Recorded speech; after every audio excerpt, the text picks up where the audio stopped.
रेंटो convention centre Indore में MP take growth conclave 2025 को लेकर मुख्यमंत्री डॉक्टर मोहन यादव की प्रेस कॉन्फ्रेंस। सीधी तस्वीरें देने में एक निर्णायक भूमिका लगाएगा। इंदौर में प्लग एंड प्ले सुविधा विकसित की जाएगी। देवी अहिल्या विश्वविद्यालय, अब हमने जैसे पहले निर्णय किया था कि गवर्नमेंट लैंड, प्राइवेट लैंड, इनके साथ साथ हमारे शासकीय अन्य विभागों की भी जमीनों के ऊपर भी आईटी को प्रोत्साहन देने के लिए आगे बढ़े। इसके कई प्रपोजल आए, जैसे कई सारे क्षेत्रों के साथ देवी अहिल्या के कैंपस में भी अब आईटी पार्क एक नया पीपीपी मॉडल पे चलने के लिए हमने आगे बढ़ने का निर्णय किया है। उम्मीद कर रहे हैं कि जीसीसी नीति 2025, एमपी सेमीकंडक्टर नीति 2025, एबीजीसी एक्सआर नीति 2025, एमपी ड्रोन प्रोत्साहन एवं उपयोग नीति 2025, ये चारों नीति निर्देशकों के माध्यम से हमने अपने एकीकृत सुविधा देने के लिए प्रोत्साहन पोर्टल को भी हम इसी में लॉन्च कर रहे हैं, जिसके आधार पर हमारे अपने इरादे सबके सामने आ रहे हैं। और ये व्यवस्थाओं को समझने के लिए आज जैसे ही पॉलिसियों के प्रस्ताव लोगों को दिए गए तो कई सारे लोगों ने इसमें अपनी रुचि दिखाई है। मैं उम्मीद करता हूं कि जिस प्रकार का समय चला है, जैसे उदाहरण के लिए आज हमारे बीच पंचशील के माननीय अतुल चौरड़िया जी ने इंदौर के साथ जुड़ करके जो बड़ा प्रस्ताव दिया है। आप सब जानते हैं कि अतुल चौरड़िया जी वो व्यक्ति हैं जिनके माध्यम से लगभग 7 लाख लोग रोजगार पाते हैं और पूना के अंदर उनने ट्रम्प टावर बना करके अपने इस जगत के अंदर सबसे बड़े शख्सियत में से एक उनका अपना स्थान है। अकेले अभी डेटा सेंटर के लिए ही 50,000 करोड़ का निवेश उनने महाराष्ट्र में किया है। हमने उनसे बात की थी और लगभग आज की स्थिति में 2,000 करोड़ का तो उनने यहाँ भूमि पूजन किया है। हमने कहा कि आप 5,000 करोड़ तक बढ़ाइए और वो भी सहमत है इस बात के लिए कि जितनी अनुकूलता मध्य प्रदेश, इंदौर और ये बाकी सब शहरों में है, इतनी बाकी जगह ये सकारात्मक संदेश इस प्रकार का कम है। मैं मान के चलता हूं कि हमारे अपने कार्य व्यवहार से और यहाँ की अनुकूलता के बलबूते पर आने वाला समय निश्चित रूप से और बेहतर से बेहतर करने के लिए प्रोत्साहित कर रहा है। आइए हम सब संकल्प करें, यशस्वी प्रधानमंत्री के नेतृत्व में हमारी सरकार कदम से कदम मिला करके सभी विभागों को लेकर के, खास करके उद्योग और रोजगार के क्षेत्र में हमने महिला, किसान, युवा और गरीब चारों वर्ग के कल्याण के लिए और मध्य प्रदेश को सशक्त आर्थिक रूप से संपन्न बनाने के लिए जो संकल्प लिया है, निश्चित रूप से हम उसकी पूर्ति करेंगे। मेरी अपनी ओर से एक बार फिर आप सबका भी आभार। धन्यवाद।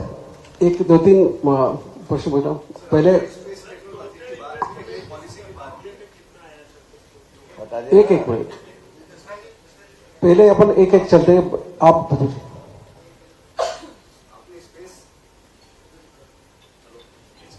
ऐसे ही बोल दो, आवाज बुलंद। स्पेस टेक्नोलॉजी की आपने बात की, नई पॉलिसी की बात की, क्या मध्य प्रदेश में कुछ कंपनी इस पे ऑलरेडी काम कर रही है, फिर प्रपोजल आया है हमारे पास? हमारे पास प्रपोजल आए तभी तो हमने तुरंत नीति बनाने की तरफ आगे बढ़े।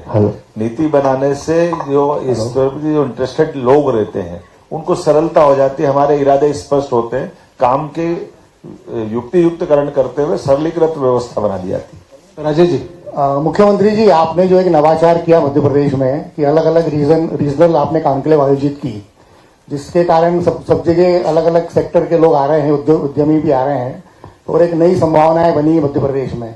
उसके बाद जीआईएस का आपने वो किया। अब आने वाले समय में अभी एग्रीकल्चर या कॉन्क्लेव करने वाले हैं, तो आने वाले समय में और इस पर क्या आप नया करने जा रहे हो और कितनी जल्दी ये सब सारी चीजें जो जितने भी एग्रीमेंट हुए हैं या एमओयू हुए हैं वो धरातल पर आ जाएंगे, जैसे आज की तारीख में हो रहा है इस टाइप से? देखिए, आपने अच्छा प्रश्न किया। हमने जीआईएस के करने तक सभी विभागों की समेकित रूप से एक एक इंडस्ट्री कॉन्क्लेव में सबको जोड़ा था। मूलतः तो हमारे 55 विभाग है, 55 मंत्रालय मोटे तौर पर है।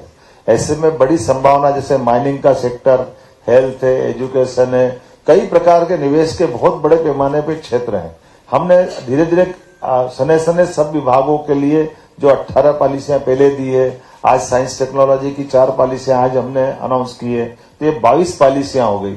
इसके आधार पर अब अलग अलग, जैसे अब एग्रीकल्चर सेक्टर हमारा अभी वापस मई से खुल रहा है, जिसके आधार पर हमारे चार बड़े बड़े उनके अपने एग्रीकल्चर के कार्यक्रम करते हुए, जैसे जीआईएस के समय हम रीजनल इंडस्ट्री कॉन्क्लेव करते हुए गए थे, ऐसे एक एक रीजन में एग्रीकल्चर का करते हुए एग्रोटेक बड़ा कार्यक्रम हम भोपाल के पास सीहोर में करने वाले हैं अक्टूबर माह में। अर्थात जो एग्रीकल्चर ग्रोथ रेट हमारी बड़ी है, लेकिन एग्रीकल्चर इंडस्ट्रियां हमारे पास आए, प्रोसेसिंग यूनिट हमारे पास लगे, इस दिशा में भी हमने काम करना प्रारंभ किया। तो धीरे धीरे करके ये मान के चलिए कि हर महीने एक एक विभागों के आने वाले समय में कई कार्यक्रम भी देखने और सुनने को मिलेंगे। पारी जी, अभी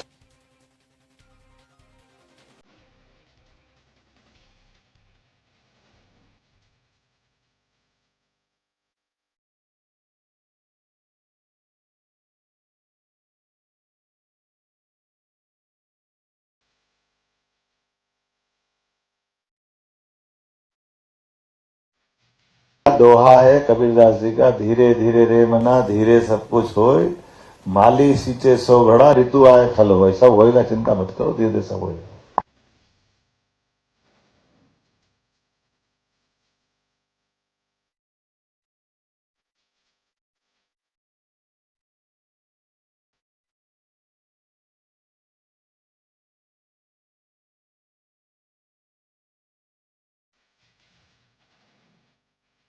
देखिए, आप ये इसको इस तरह से समझिए, टैलेंट पूल के लिए, स्किल डेवलपमेंट के भी हमारे काम बहुत सारे चल रहे हैं, लेकिन अब जैसे मोहासा बावाई नर्मदापुरम की आपने बात कही है, तो ये हमारे खास करके नवकरणीय ऊर्जा को सेक्टर को लेकर के जितनी आप अंदाज लगा लो, 200 हेक्टर हमने जमीन निकाली, 200 तुरंत चली गई, तुरंत 400 और निकाली, 400 भी चली गई। आज की स्थिति में 1000 हेक्टर जमीन हमारी गई तुरंत। हम आज भी यहाँ जब मैं बात आपसे कर रहा हूँ तो आज भी कई सारे निवेशक आए हैं, तो हमारे लिए तो जब ये इंडस्ट्री आ रही तो निश्चित रूप से उससे जुड़े हुए रोजगार के अवसर भी आ रहे हैं, और वो स्किल के आधार पर हम लोगों को ट्रेंड भी करेंगे और वो अपने लोग भी लेकर आए। हम हर हालत में अपने जो समृद्धि के द्वार उद्योग के माध्यम से जो खोलना चाहते हैं, तो हम तो समान रूप से उसी तरफ बढ़ेंगे जिस क्षेत्र में जिसकी संभावना है। और जैसे कि हमने कहा, मोहासा बाबाई वो सेक्टर है जिसमें भारत सरकार के माध्यम से नवकरणीय ऊर्जा के लिए विशेष पैकेज हम दे रहे हैं। अंतिम प्रश्न